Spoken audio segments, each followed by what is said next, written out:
Let's move on with our conference, ladies and gentlemen. This is day 2, and this is the mid-session for today. It's my pleasure to invite YTL Corp Berhad, Director of Environmental Investments, and YTL-SV Carbon Chief Executive Officer.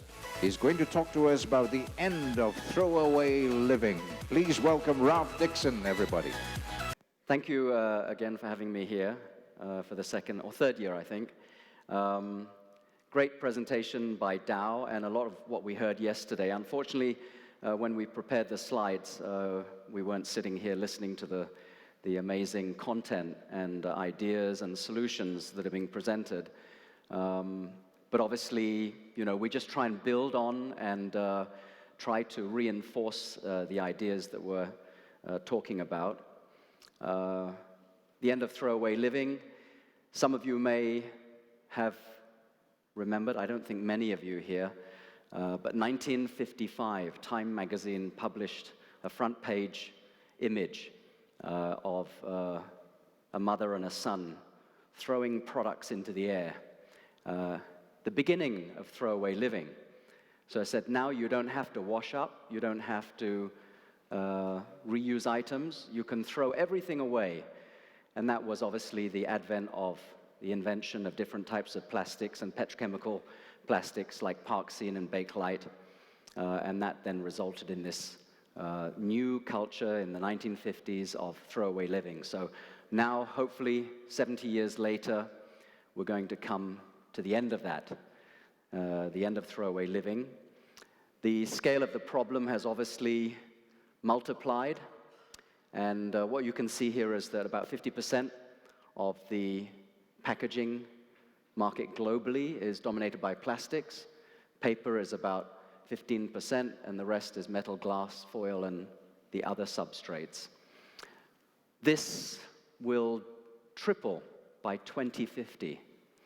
But as we know, the amount of virgin plastics being used will probably decline slightly. So the alternatives, like the ones we saw posed by Dow, very important in terms of finding compostable and biodegradable solutions. But you can see the enormity of the issue is not going to go away. It's going to intensify. And of course, we all know about multi-use alternatives. Organic cotton sounds great, conventional cotton as well, but this is basically talking about the footprint of those products. So the water and carbon footprint of those products means that you have to reuse these products so many more times to make it worthwhile. But at the end of the day, we're talking about environmental degradation. We're talking about the petrochemical industry being such a carbon-intensive industry, and because of the very long time that these products remain in the environment, that's obviously the particular danger.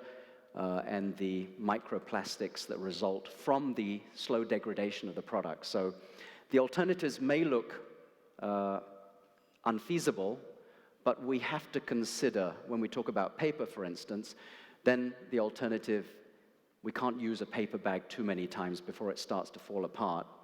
But there are, you know, there are new solutions being created which will result in slightly better figures here later on. So I think we have to watch this space.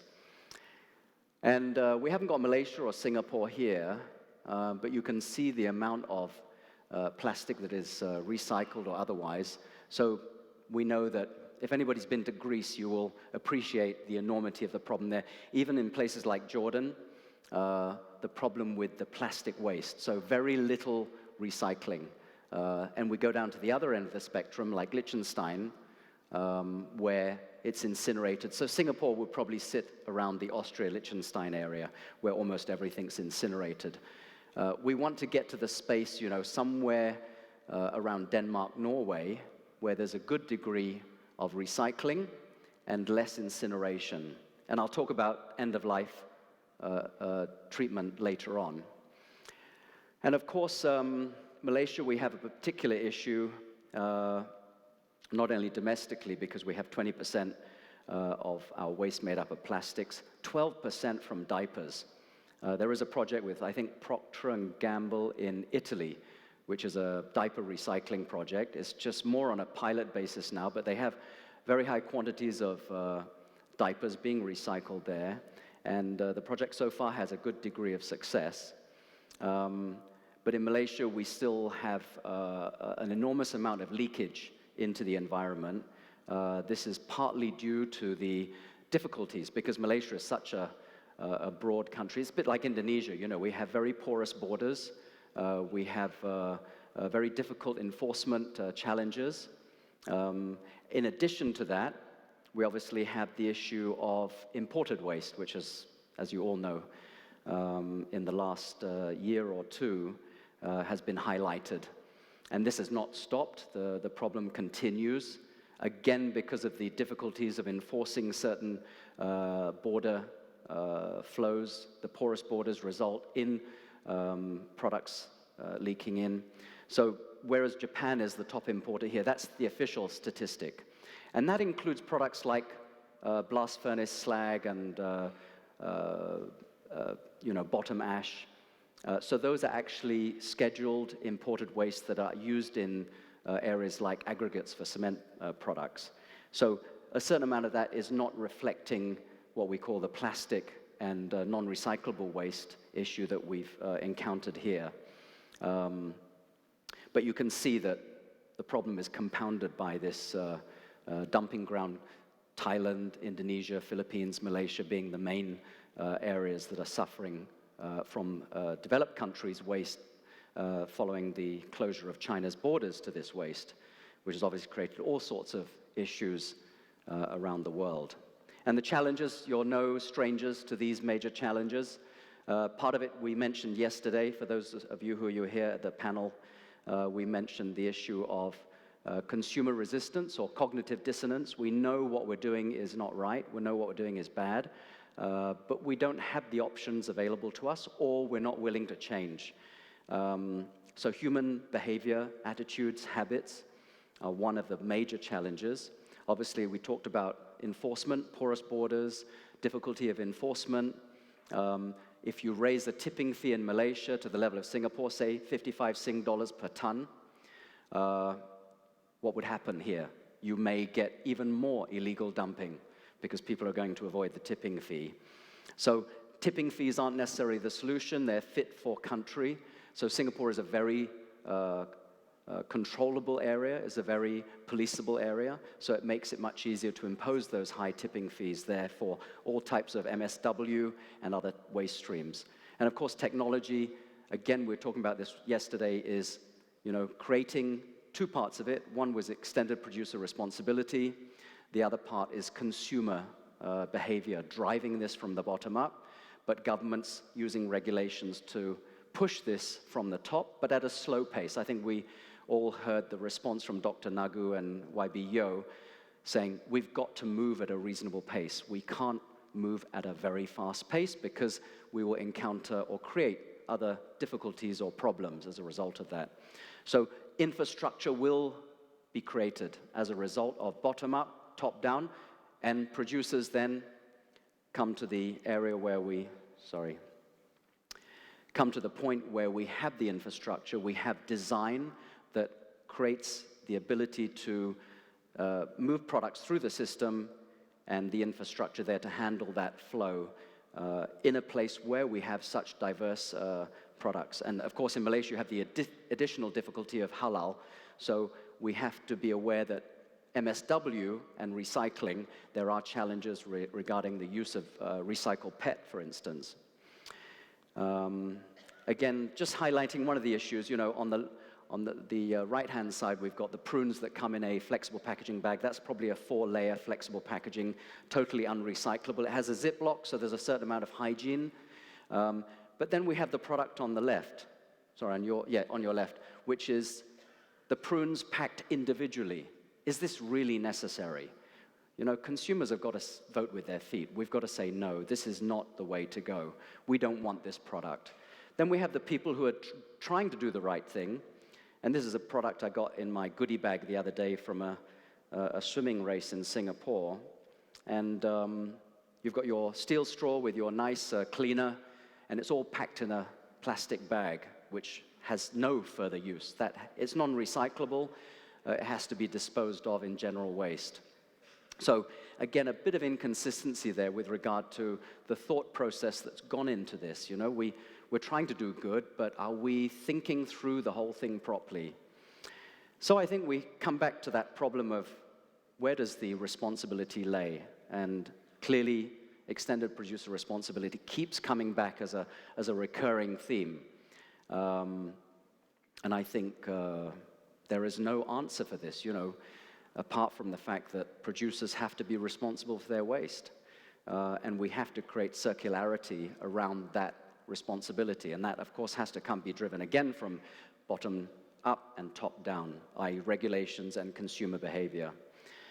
And again, going back to I don't know how many of you went to school in the UK university when we had the milk bottles being delivered to our doorstep. Of course, it's more difficult in Malaysia. It'd probably be sour by the time we retrieved it from the doorstep. But it's just an example of the way a circular model is coming back in the UK. Electric vehicles delivering the milk, which used to be in place all through the 50s, 60s, and 70s, and of course the glass bottles, which are taken back by the producer, washed, filled up with milk, again returned to the consumer. Again, sometimes the consumers wash them and return them to producers. So there's circularity there, which seemed to work quite well, and I don't know why we moved away from that, apart from convenience. So the whole thing has been driven by convenience. So YTL, just 2 slides on what YTL does, because I don't want to make this a marketing ploy, but I think they're good examples of circularity. One is our subsidiary in UK called Wessex, which owns Geneco, and we collect food waste, about 50,000 tons a year. Got that. And that goes into our biodigesters, produces biogas, fertilizer, and again, that goes back into the field to produce crops, growing food. So, and the gas is used to run the vehicles that collect the food waste from the system, and it seems to work well so far. It's been in place for 2 or 3 years now. We've had a bus as well running to the airport. End of life, you know, incineration for pyrolysis, MSW incineration, but cement kilns are a great way of getting rid of all the dioxins and furans and other harmful substances. And really, cement kilns are truly end of life. In China, we even process incinerated bottom ash from municipal solid waste incineration in China. And there's a tipping fee there as well. So the cement plant gets a tipping fee for treating incinerated bottom ash. Again, it's only for real end-of-life waste that we're talking about going to the cement kilns and incinerators. That's the way we certainly should be thinking. So that's the end. Thank you very much for your time. And this is YTL's commitment, so please watch this space. You know, point us out if we're not meeting our targets. 2025, we've committed to the end of single-use plastics in the YTL group. So we're making this very public. We made a commitment, and we hope you all watch the space, but also do your part to do as much as you can to change the behavior. Thank you.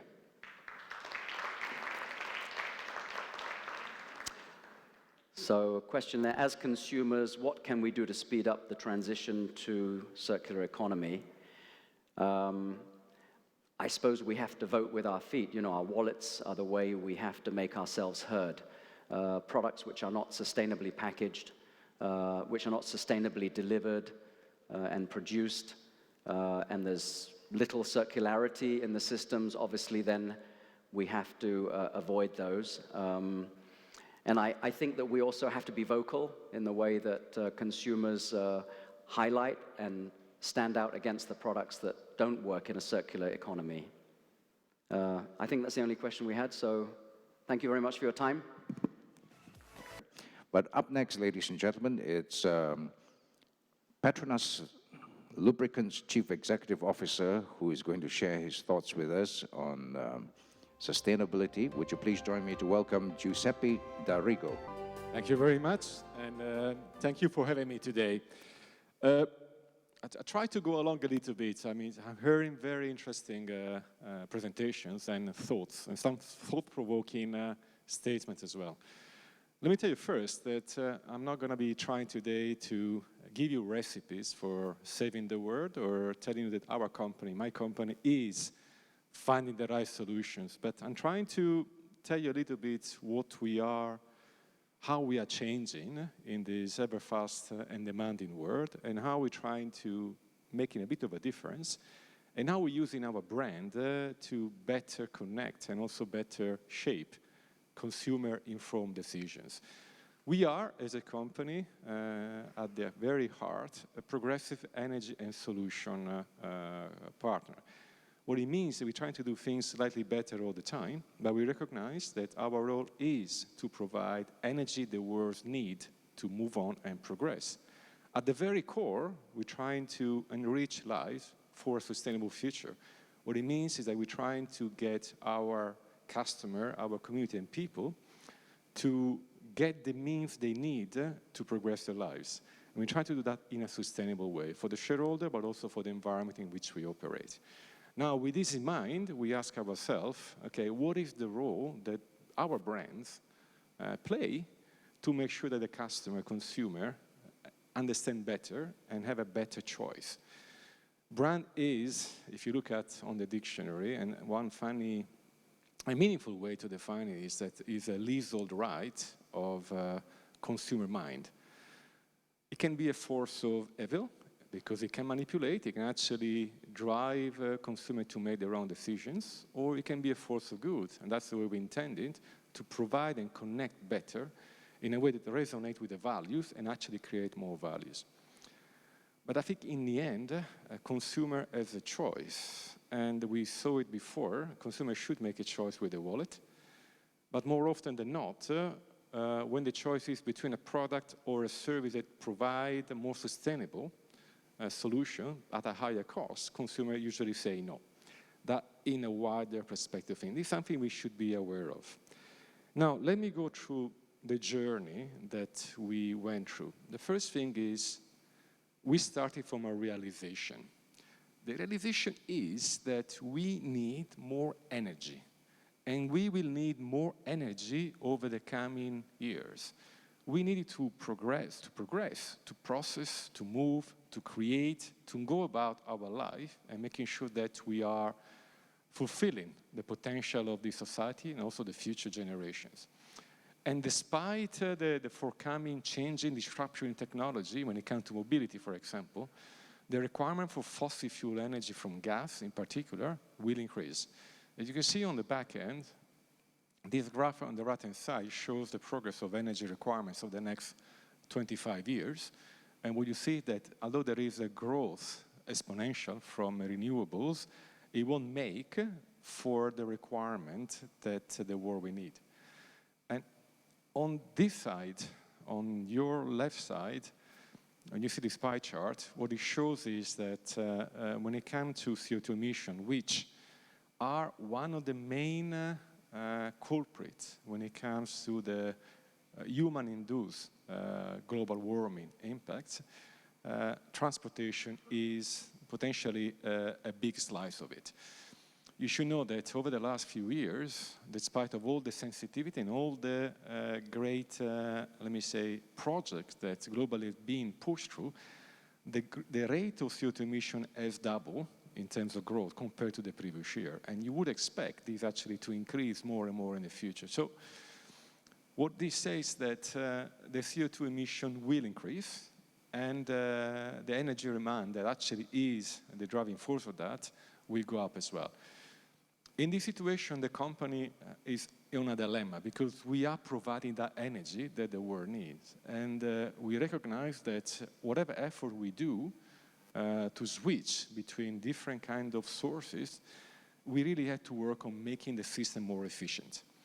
And driving a better efficiency to our product is what we really have to try to do.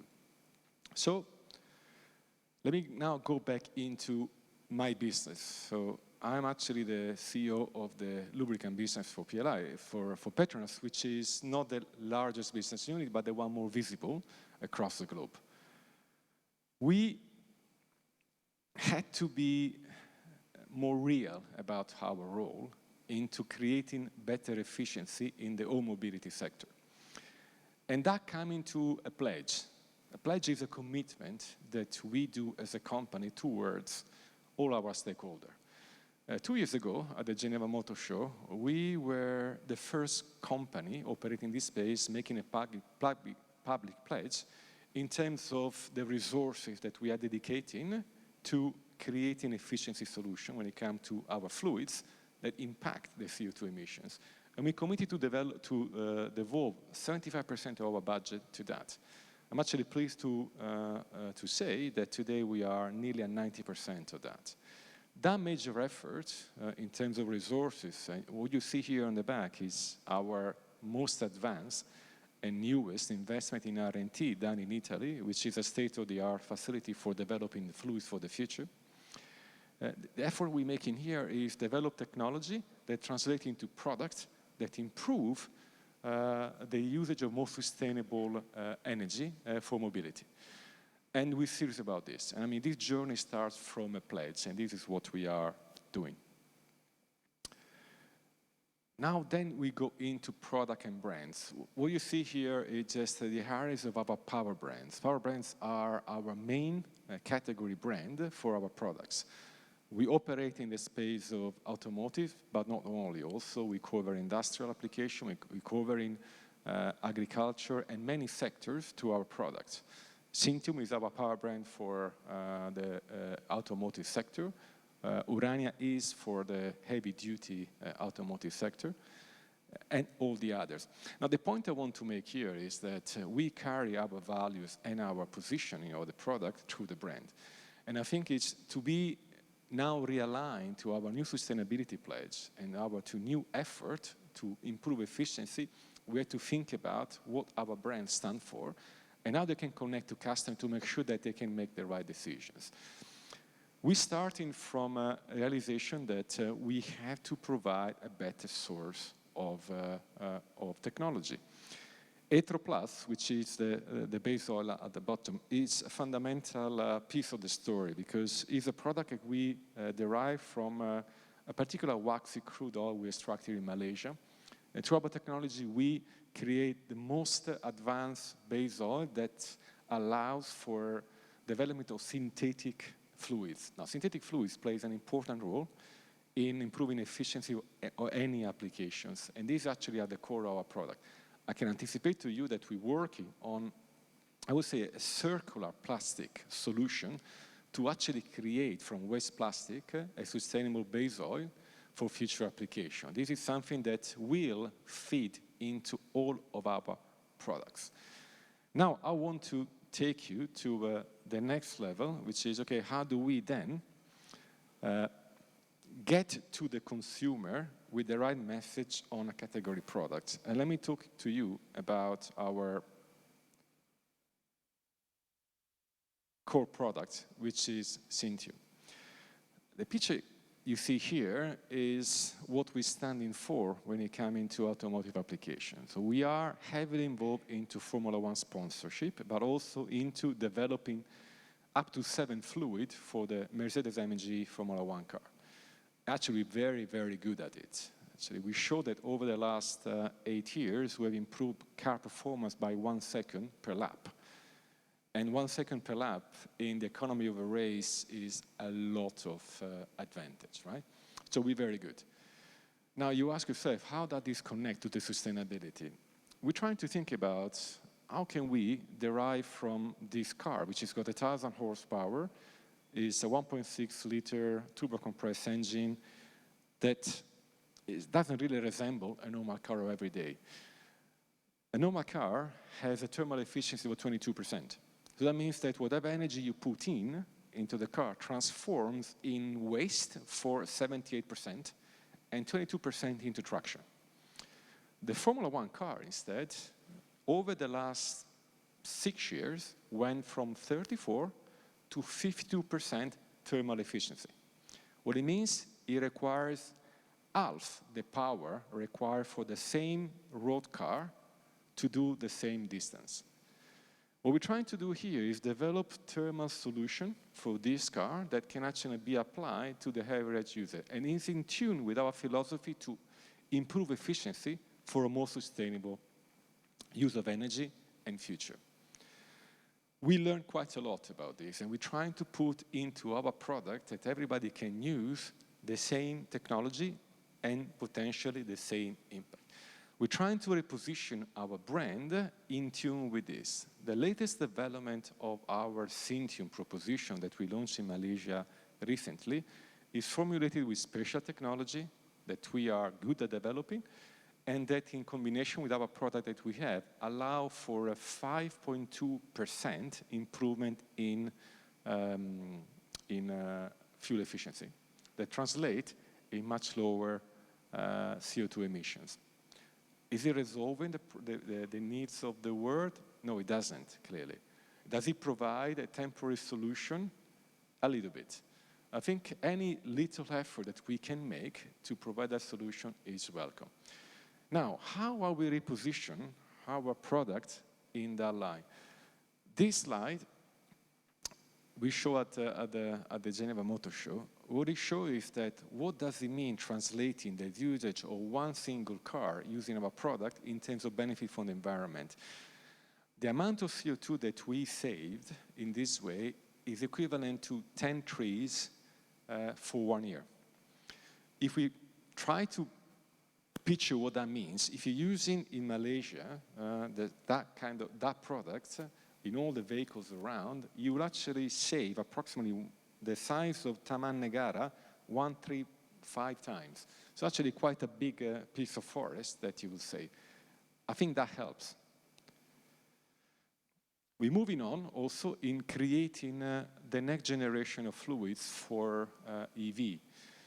We are venturing and we're pioneering as a first company into this space. We launched this product range just a few months ago, and now we are already supplying some Japanese OEM in their requirements. Iona is the new brand. We are creating the values around it. The technology around it is new, but the purpose we have is making sure that people understand that we're here to make a difference and to create a more sustainable space for our product. Try to go a bit faster because the time is running out. I think in the end, what I want to say is that we really are trying to make a difference, and we're feeling an accountability to provide energy, to provide the world the energy needs. At the same time, we recognize that we have an impact on people and that we have an impact on the sustainability of the use of the resources. I think the brand play a great role into this, and I think if we can find the right way to support and deliver the message about our technology, the effort we do, and the accountability we have for the future generation, we provide the consumer and the user a better informed decision that they can make. And I think one consumer at a time, I think we can make a better world. I think with this, I think I'm done, and thank you very much for listening to this story.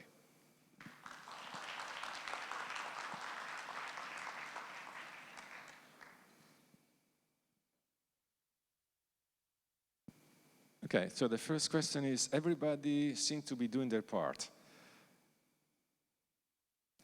We're trying to make that happen. Let me give an example. Next month, we are running the first ever EV symposium on an open share platform in Italy. We are inviting all the companies on the assumption that achieving breakthrough technology that can help create sustainability is everybody's objective and accountability. We can only progress if we're working together. Is it working today? Not really. I think you see that people is actually working different technology, different platform, and sometimes the objectives are time-wise also very different. I think companies should make more an effort to define the purpose and to work with that purpose in mind. And sometimes it means reaching out, I wouldn't say to competitors, but to platforms where knowledge can be shared, standard can be set, and then commitment can be done together. The R&D budget per year is 2.5% of our revenues, and it's not comparable to other sectors. So if you go in the pharmaceutical sector, it's nearly about 15 to 20%, but the oil and gas sector is 1%. So although it's small, it's 2.5 times higher than the average of the oil and gas sector.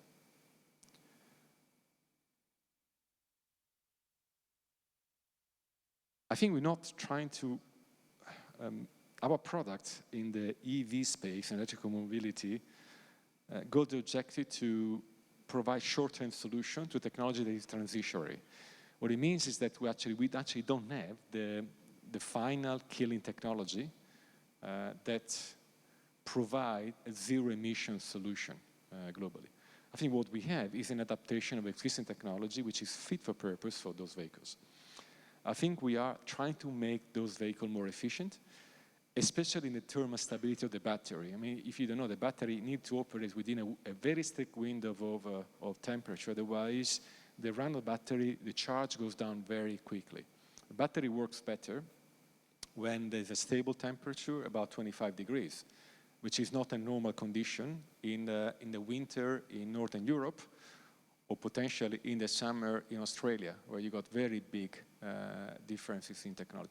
That's the space where we're trying to really make a difference. And that's the one where we can get the bigger advantage, because we can provide better life to the battery and better, let me say, mileage with one charge.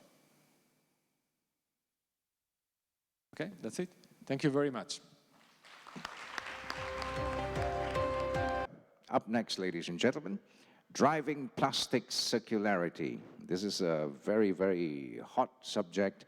And to talk about this, from Thammasat University School of Global Studies, and also the founder of Full Circle Filament, would you please join me to welcome Chris Oestereich. Okay. Good afternoon, everyone.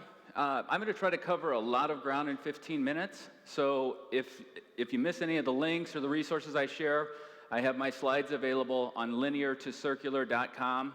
The link will be throughout my slides. You can go and download my slides under resources. Okay, we're going to start off with some stats. I want to talk about the big picture, waste and plastic. Look over here, South Asia and East Asia, producing about 800 million tons of waste a year. That's 2016. 2050, we're looking at 1.2, 1.3 billion tons of waste. If we're moving towards sustainability and circular economy, those should be going down. They're going up significantly. This is the global waste composition. These three categories, food and other bio, paper and plastic, nearly 75% of our waste globally. That's our big area where we can make a big difference. Annual global plastics production. Back in 1952, basically 0 tons of plastic being produced. 70 years later, 400 million tons a year. What does that add up to? 8.3 billion tons of plastic have been produced in the last 70 years. This is the big picture of that 8.3 billion tons. On the top, you've got plastic that's been used once, single-use plastic. From the 8.3 billion tons, 5.8 was used one time. 4.6 billion tons went straight to the landfill or was discarded. 700 million tons were incinerated. We've recycled 500 million tons, and then we incinerated 100 of those. We recycled and discarded 300 million, 100 million still in use. Down here, 2.5 billion tons still in use. That's the big picture, what we've done with plastic. China, others have talked about this. China cut off waste imports for plastic. Between China and Hong Kong, 1.9 million tons of plastic in 2017. 2018, it was down to 200 million tons. Then look where it went. Southeast Asia, mostly. I know we're ramping up the ability to deal with that, but how much of that is just going into landfills and dumps? Okay. This is mismanaged plastic by region. That's anything that's littered or inadequately disposed. Where do you guys think Asia Pacific is in this chart? It's the top. 60% of the mismanaged waste is in Asia Pacific. And 86% of the plastic from rivers going into the ocean is in Asia. We've got to do something. We've got to do better. So, I'm a professor. I have to give a quiz. I need you guys to remember one thing today. Everyone has to remember this. Asia is drowning in plastic waste. Everybody got that? Okay.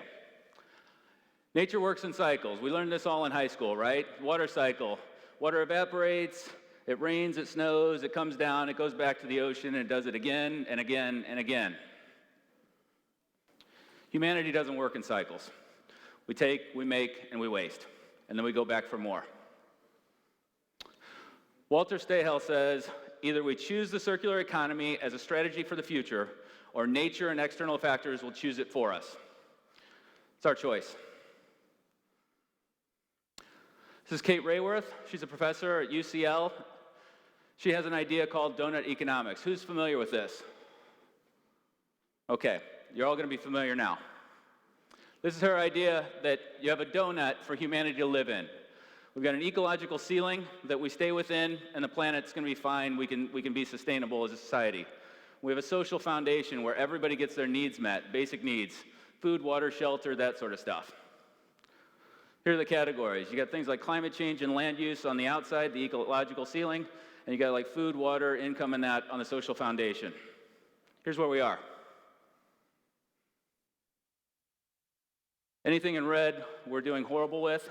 So you can see on the ecological side, we got a lot of bad stuff. We got the gray stuff's not so good. On the social foundation, not one is being met for everyone.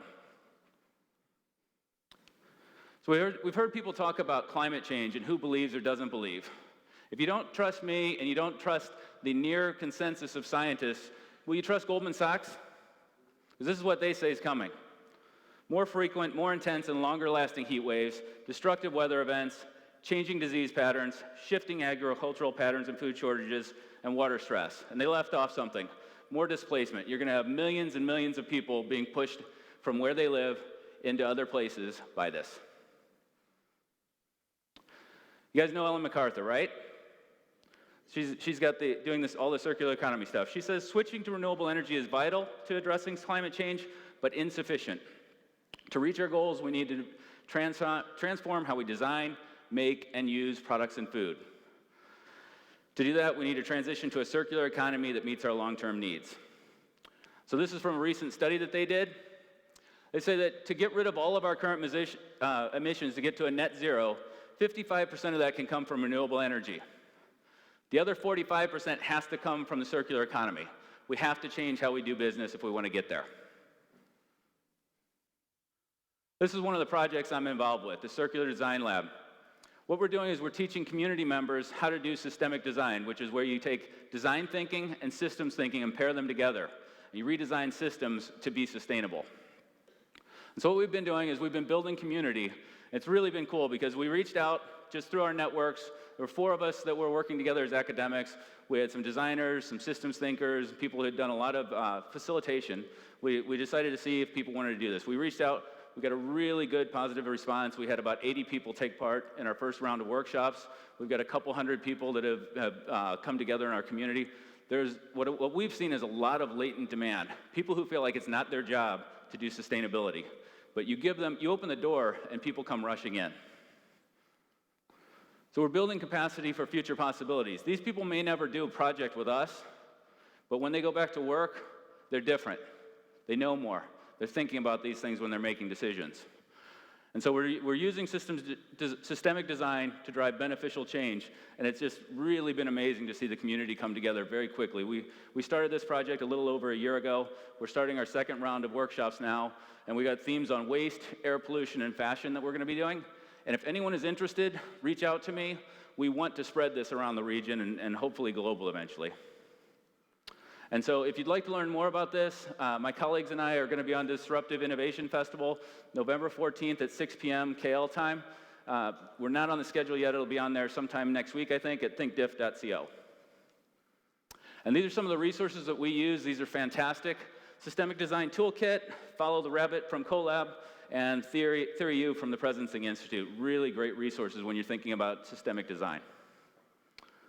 This is my project. I'm starting a social enterprise. We're going to work with informal waste collectors to turn waste plastic into premium 3D printing filament. Our purpose is to reduce virgin plastic production via a profitable, scalable business. And our vision is a future in which cities function like ecosystems. This is our model. We get plastic from the waste pickers. We get industrial waste plastic. We grind it up. blend it, we extrude the filament, sell it, and then we want to take that plastic back and do it again and again and again. These are our partners.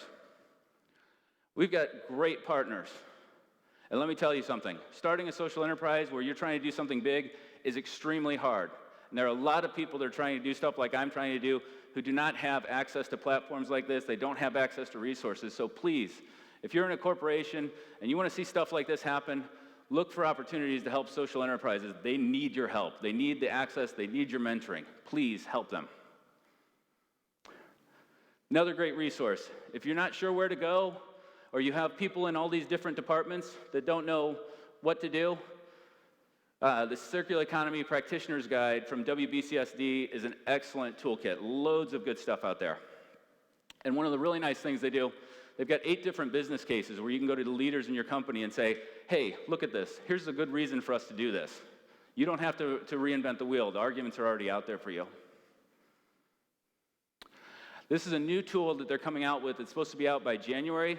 They're circular transition indicators. They're going to measure your material use, energy, and water. So they're going to take a look at what's coming in, what's circular coming in, and what's linear, and then what's circular going out and what's linear. So say you're using PET plastic, okay? How much of your PET that you're buying is recycled, and how much of it is virgin?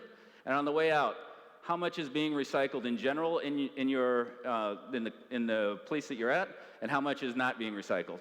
And so you can start to see where you're at, and you can start to make decisions to change that. You guys know who this is. We've talked about her a couple of times the last couple of days. Greta. I love this from her. She says, I want you to act as you would in a crisis. I want you to act as if our house is on fire. Because it is. She's right. Our house is on fire. We need to do something about it. It's really cool. The kids are creating a movement, and they're saying, do something about this. And they're not happy about it. Kids aren't supposed to have to do this. But they're pushing, and our governments are starting to listen, and we need to listen as business leaders. This is a moment where we can start to do things very differently from what we have in the past. Those who lead will be rewarded. Those who lag will not. So for most of humanity, for human history, the circular economy was what we did. We just need to get back to that. We can take what we've learned, we can have a better life, but we have to go back to where we were. So 3 things to remember. There's latent desire to engage on sustainability. A lot of people want to help. Corporations can make a huge difference by supporting social entrepreneurs. And number 3 is the quiz. What did I ask you to remember? Asia is drowning in waste. What are we going to do about it? Thank you.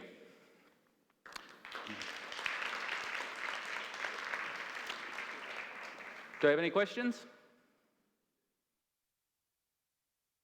If not, while we're waiting for that, I'll just remind you, if you want my slides to get those resources, go to linear2circular.com. It's under resources. No questions. No questions? No questions. Okay. All right. Thank you. Our next speaker, ladies and gentlemen, is from WWF Malaysia on the Sustainable Markets Program. She is going to share with us her thoughts on no plastics in nature, a systemic approach to halt plastic leakage into nature, which is something which we've been trying to touch on throughout this morning. Would you please join me to welcome Jazlyn Lee. Hi, good afternoon, everyone. Glad to be here today to share some key information as well as to share with you what WWF is doing in terms of addressing plastic pollution in a global level. So I'm Jazlyn Lee. I am from Sustainable Markets Program of WWF Malaysia. So basically what we are doing in WWF is we are mainly looking into market transformation as well as business transformation as well. So studies have reported that there are over 700 marine species are known to be killed by marine pollution. There are also over 100,000 marine mammals are dead because of ingestions of a plastic and also entanglement as well. So in a business as usual scenario, as you can see from this graph, so since 2000, year of 2000, the world has actually produced as much plastic as all the preceding years since 1950. And as you can see from here as well, mainly due to inefficiency of waste management system in place, there are actually 1/3 of plastic that of plastic waste that have entered into the nature and to the oceans, and 80% of the plastic waste in the ocean right now are actually mainly from the land-based sources, mainly due to inefficiency of waste management system in place. And fossil-based plastic being cheap, versatile, and also reliable, its production has reached 396 million metric tons in 2016. And in a business as usual scenario, if we are not doing anything to address this issue, 40%, there will be 40% of increase in plastic production by 2030. So plastic pollution has caused serious challenges to not only to the nature, it is also causing challenges and obstacles to society as well as to the global economy as well. So as you can see from here, currently our soil, our fresh water, and our ocean as well are contaminated with plastic pollution. Our wildlife are consuming and ingesting more and more plastic waste from year to year. And it is also causing damages to the wildlife habitat in both terrestrial as well as marine ecosystem. Apart from that, our carbon emission is also growing every year, mainly due to increasing production of plastic, as well as increasing plastic incineration as well. So based on a report from UNEP, it has been reported that the economic impact from plastic pollution in the ocean is estimated at about $8 billion every year. And our fisheries, industry, tourism are also indirectly as well as indirectly affected by plastic pollution in a global level as well. So in a business as usual scenario again, plastic generation is expected and is projected to increase 4 times between 2010 and 2050. Unfortunately, our global recycling capacity is only about to cover 1/3 of the plastic waste that we produce, because even though our economy is growing, however, our recycling as well as waste management facilities couldn't catch up with all the plastic that we actually consume in the market. The annual plastic leakage in the ocean is also expected to exceed 9 million metric tons every year, which is equivalent to 1.4 million of 500 millimeters plastic bottle entering into the ocean every single minute. And of course, due to increased production of plastic packaging in the market, the carbon emission is expected to increase as well for about 20 times between 2018 and 2050. So what are the main drivers of plastic pollutions? The first key main driver is inadequate and ineffective waste management system in place. This is especially for lower and middle income countries, where lacking of resources as well as fundings are usually the main constraint to invest into a more effective waste management system in the country. And of course, the second driver is the excessive and unnecessary use of plastic material. So currently, most of the design of the plastic packaging is mainly towards single-use applications. So it is really unnecessary. So there's a way that we can actually do to reduce the usage of all this unnecessary plastic as a consumer. And of course, unfortunately, there are illegal waste dumping as well, and it is still happening in Malaysia, as well as in other Southeast Asia countries. And of course, as a consumer, some of the consumers are also they're also littering. They don't really dispose their plastic waste properly. And last but not least, we fail to appreciate the value of post-use plastic, as well as secondary plastic material as well. So while ocean and beach cleanups are necessary and good as well, but they are really inadequate to the task at hand because we are not really addressing the root cause of the problem. For example, the microplastics as well as plastic materials that have broken down in the ocean environment, is really hard to recover all this plastic, and it's really impossible to recover them. So if you're talking about long-term and sustainable solutions, it requires greater commitment from every one of us to work together. So prevention and reduction is definitely the key, because once we reduce the usage of unnecessary plastic, that's when we can avoid some of the plastic issues that we are really facing right now. So, and of course, regulatory and market instruments are necessary as well in order to encourage the market and the industry to move towards circular economy, as well as plastic circularity in the market. We need more collaborations, meaningful collaborations and partnerships, because we can't really achieve much if we are working in silo. So if we can actually, every one of us can actually work together and come together, we will have more resources, and there will be more things that we can achieve and to work together as well.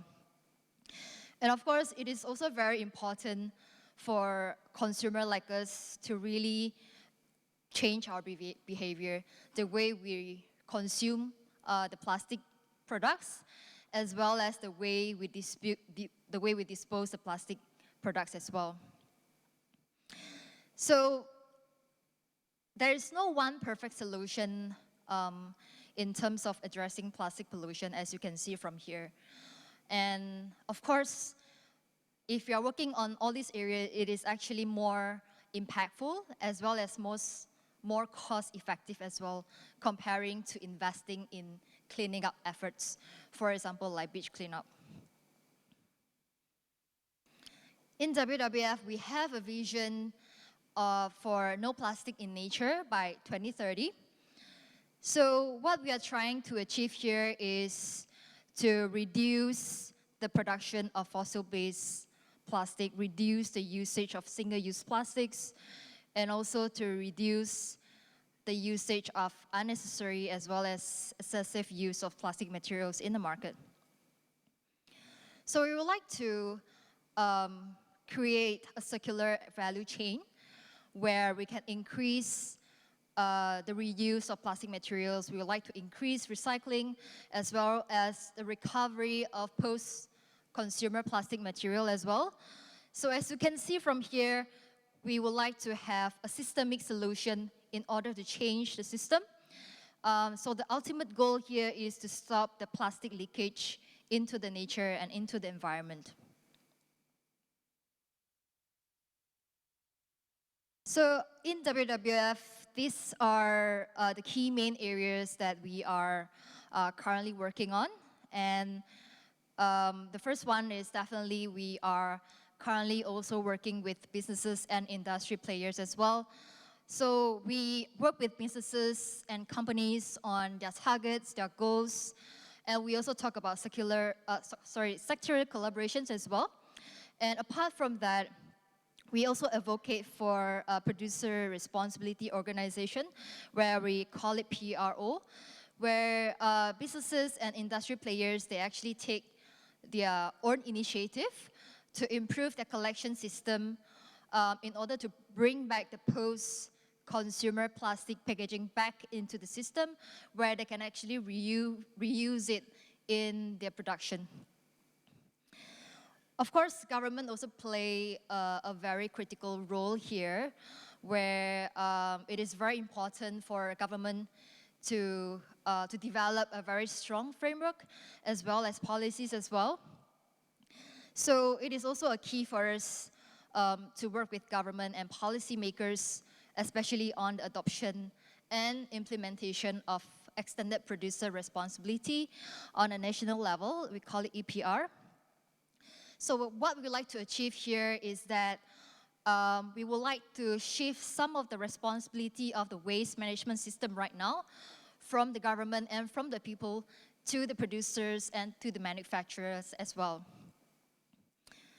And of course, on a city level, we are also working with local communities as well to address major plastic leakage points at a city level as well. And again, as a consumer, with all the commitment and all the actions from the government, it is still not enough. Consumer has to change the way they consume, so and to dispose responsibly as well, in order to make sure that whatever actions that we are currently taking will be effective as well. So before I would like to end my presentations, I would just like to put one question in your mind. So I would just like to ask you, is plastic the main culprit here, or is it all of us? How can companies sign up on PEC? I believe some of you here might have heard of PEC. It's actually a plastic action platform that WWF is currently working on, and some of you might have not heard about it. So currently, WWF is working on setting up a plastic action platform in Malaysia. So there's no specific requirements from the company to sign up for this platform, as long as they are ready to change and they are ready to do something and they are ready to implement sustainability initiative as part of their operations and in their businesses as well. Second question. Right, company definitely play a very important role here because we are very much open to work with companies to set their individual targets and goals because we believe that every companies and every businesses, they have different resources and capacity in place. So that is why we don't have a one framework that we can actually apply to work with all the companies. So we are very much open to sit down with you to see how we can come in and support you and how we can sit down with you to develop your sustainability policy, for example, and also your procurement strategies as well. Last question, what is WWF's key stance on plastics? Okay. In many ways, from WWF perspective, in many ways, we think that plastic offers benefits that cannot be replaced by any other materials. Because if you're talking about replacing plastic with other materials, you are basically talking about shifting the issue and shifting the problem to other areas. So that's why we emphasize a lot on reduction as well as circular economy as well. I think that's the way to go for the market and for the industry. Thank you so much.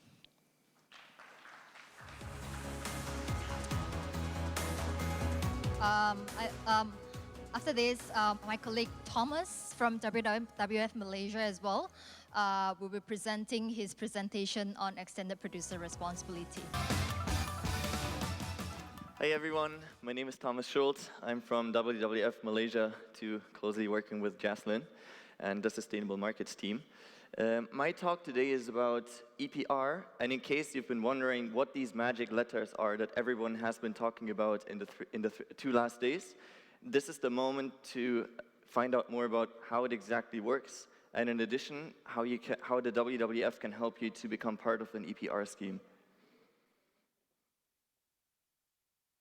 So we've seen this slide in multiple variations from multiple presenters in the past days, but basically it explains to you again how to transition the linear economy to a circular economy. So what we specifically need to do is we need to reduce the fossil virgin plastic that inflows into the system. We need to make sure that the outflow of the system to landfills and to incineration reduces. And we also need to make sure that the leakage from the system, for example, things that fall from a garbage truck, things that end up in nature because they're not collected, that the leakage stops. All this can be done by making sure that we reuse plastics more often. We invest in innovation in order to offer materials that are easier to recycle or materials that have a higher recycled content. And in general, we just want to make sure that recycling happens more often, products get reintroduced into the economy in order to close the loop. So now, as I announced, this is a bit more specific about EPR. EPR offers a solution to transition from the linear economy to the circular economy by basically shifting the cost from the governments who are currently taking care of the waste management to the brand owners. And the goals of EPR schemes are, since this is not only going to be detrimental to companies, but also can help them to design the systems, the goals of this are that encourage of eco-design will happen. The goal is that we'll be more resource efficient with our resources, and there will be lower environmental impacts. At the same time, another goal is also that we reduce in general the environmental impacts by increasing the end-of-life waste collection, the treatment, and the reuse and the recycling. So this is how it works. Extended producer responsibility, the key chart of the presentation. If we start here with the brand owners, also called importers, fillers, or producers, but typically the brand owners, they, as all of you guys know, they sell the products to the consumers, they purchase it through distributors and dispose it later, and then someone takes care in a perfect world of the waste management, which means the collection, the recycling, and the reintroduction into the system. With an EPR scheme, in addition, there's the system operator that will be established. And the system operator is an institution that can be an alliance of companies, that can also involve the government, that can also involve NGOs. And the system operator then puts together all the interests of the companies in order to design a fair system that makes sure that the waste management is taken care of in a great, very efficient way. So what happens then is, we have the brand owners in most of the EPR schemes that pay a certain fee for every gram of plastic they put on the market, and then they just outsource the waste management to someone else, the system operator. The system operator in this closed system takes this money and then contracts someone who takes care of the waste management. So the money stays in the system, and it ensures that waste management will be taken care of in a really nice way. And then we have here the disposal and waste management companies that collect and recycle and get paid for that. So lots of opportunities for different kinds of businesses to benefit from the system. In addition, we have a direct communication from the system operator to the consumer to make sure the consumers segregate the waste nicely, so you have clean, different waste streams that you can reintroduce in the system easily. And in addition, there's also awareness creation campaigns, how to help the collection, how to help recycling, and how to support the whole system to make it more efficient.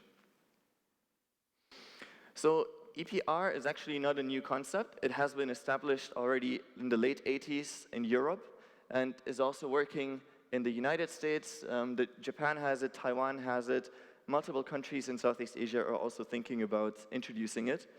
And the different colors we can see here are all working EPR schemes under different licenses.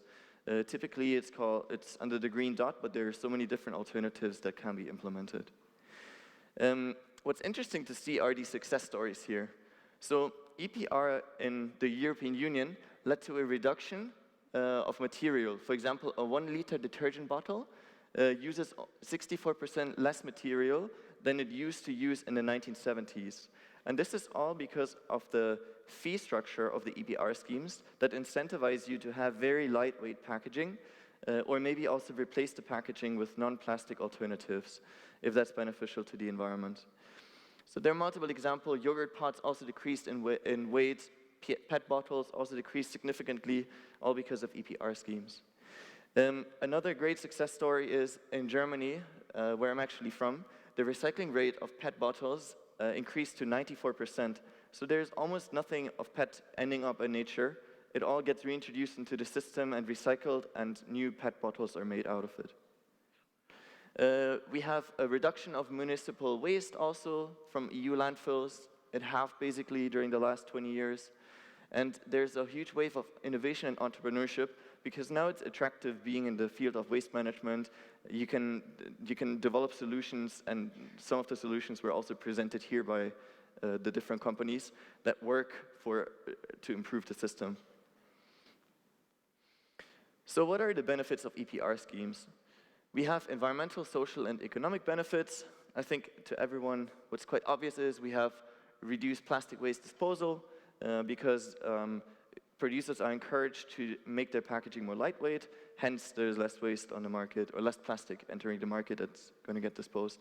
There's less leakage because the waste management is organized in a very professional way and in an efficient way.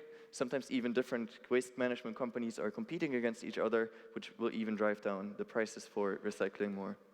We have reduced pollution and reduced danger to wildlife because less waste ends up in the nature. In terms of social benefits, we have job creation benefits. In Germany, for example, EPR led to the creation of 290,000 jobs because you professionalize the waste management sector. And in addition, you create better working conditions by, for example, employing former waste pickers in collection, which is managed now by companies or by the government or by municipalities. And you also employ these waste pickers now, or scavengers that used to work on the landfills in recycling facilities, for example.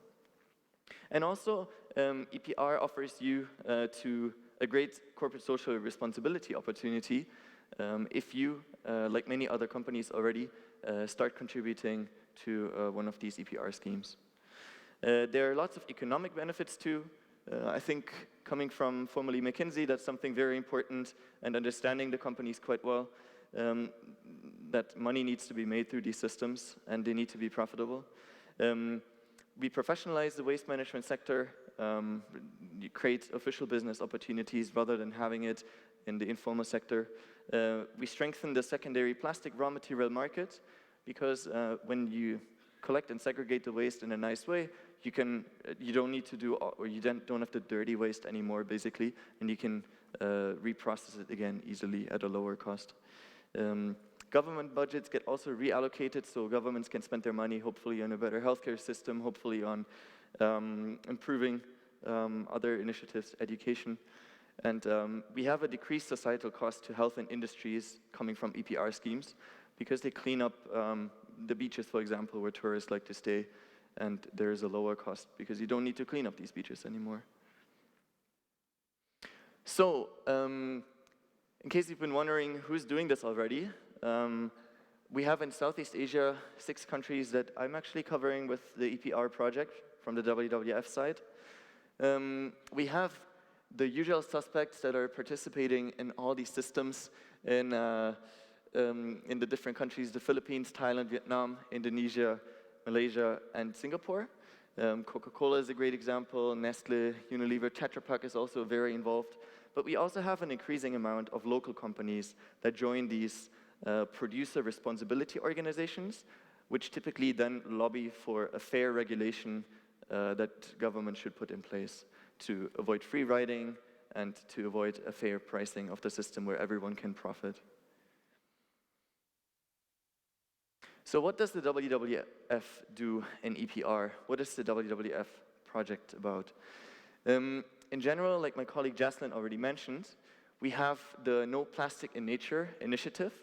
This initiative is basically the alliance or the overarching initiative of all plastic programs that the WWF is taking care of. There are multiple strategies: eliminating unnecessary plastics, doubling the global plastic recovery, and shifting to sustainable sources for the remaining plastic that we just can't cover with the other strategies. And we have the 3 different work streams, and the EPR project is under the business model innovation work stream. So here we work with companies to improve their product design in order to make it more environmentally friendly, easier to recycle, higher recycled content, and so on. And we also work with the different stakeholders in order to improve the waste management, being businesses and being governments mostly. So what we do is, number 1, we mobilize governments in the target countries to incorporate EPR into the legal framework. And number 2 is we facilitate multinational companies and also local companies to take care of their end-of-life impacts of their products and the packaging. And this is how you set up an EPR scheme and how the WWF can support you. So first, what we need to do is we need to build knowledge. What is EPR? This is basically what we're doing at this conference, explaining everyone what is EPR, how does it work.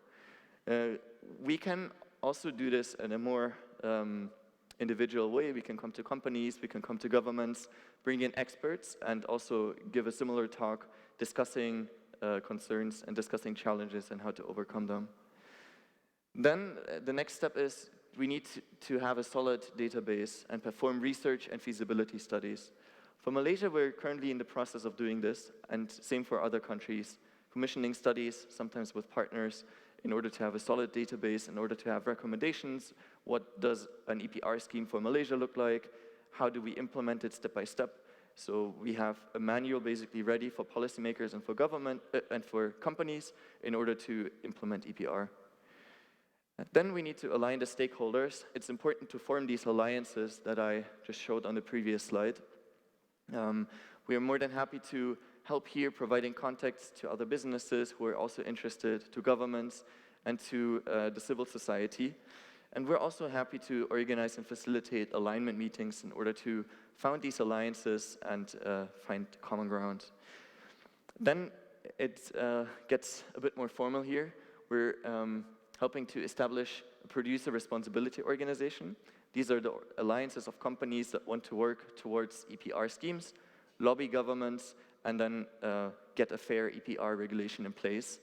So here we can always provide expert input, show how EPR schemes were done in other countries, bring in even other companies to explain you their success story or their journey towards participating in an EPR scheme or founding a producer responsibility organization.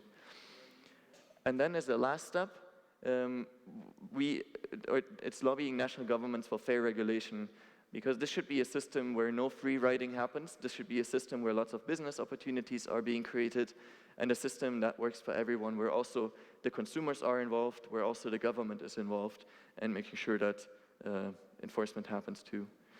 And we can always help here to influence political decision makers by submitting joint policy proposals and giving it the NGO stamp if this is helpful and in line with our ideals too.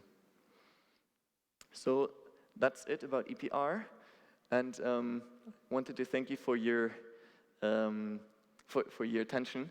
And if you need any additional materials, we have a lot of materials available here on our WWF Malaysia website under the EPR project. I know it's a long URL, but if you just Google WWF EPR, you'll get to it.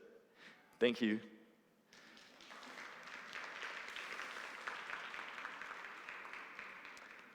Questions? Great. Okay.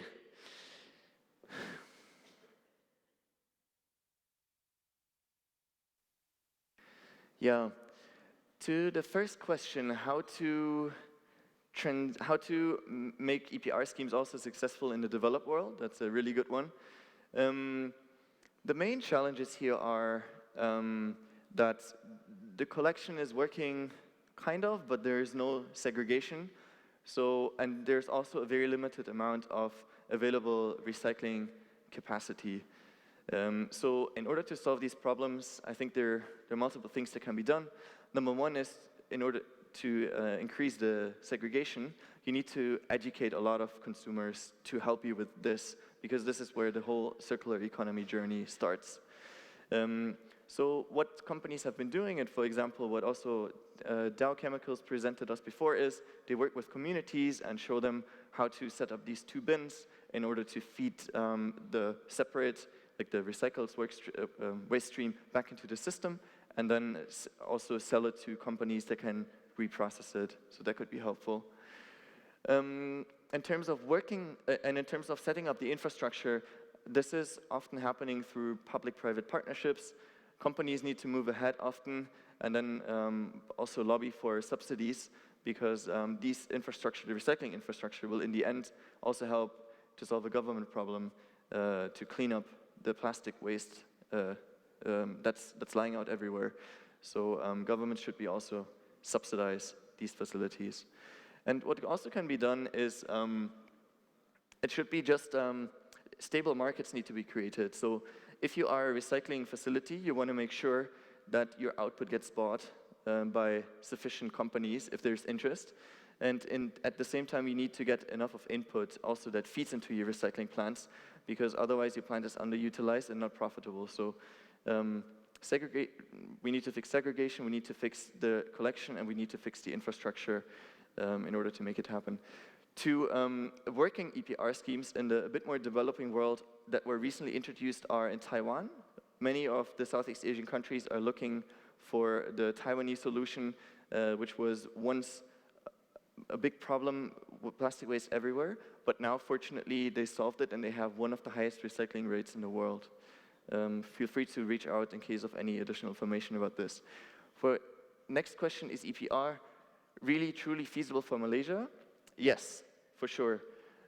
We have already the government that is working on a solution, the Malaysia Plastic Pact, together with lots of other stakeholders, as described by Dr. Nagu yesterday, and as announced by the Mastic Minister Yobi Yin during the launch events last month.